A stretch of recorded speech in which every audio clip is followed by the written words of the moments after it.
আসসালামু আলাইকুম, সবাই কেমন আছো? আশা করি সবাই ভালো আছো। সবাইকে জুম্মা মোবারক। আজকে শুক্রবার, সৌদি আরবে আমরা আসছি নামাজ পড়তে। নামাজ শেষ হয়েছে, সবাই সবাই সৌদি প্লাস সবাই বাইরে হচ্ছে, ঠিক আছে। আমরা আজকে উপভোগ করবো আর কি, গাড়ির পিছে পিছে বসে যাবো আজকে। দেখি মানে একটা হাওয়া আছে, এটা উপভোগ করবো। পিছে বসছি কে? আমি, সানি, মাহবুব, ইন্ডিয়ান, চারজনের পিছে বসছি, ঠিক আছে। ও বক্তাস আছে।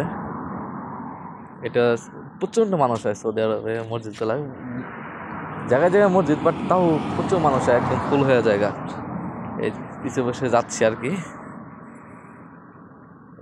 ভালোই লাগতেছে আর কি। ও ওই যে কি অন্যরকম একটা ফিলিংস কাজ করতেছে, অন্যরকম একটা ফিলিংস কাজ করতেছে। ও এটা হলো মক্কার মধ্যেই আল মালকান জায়গার নাম। এই জায়গায় আছি।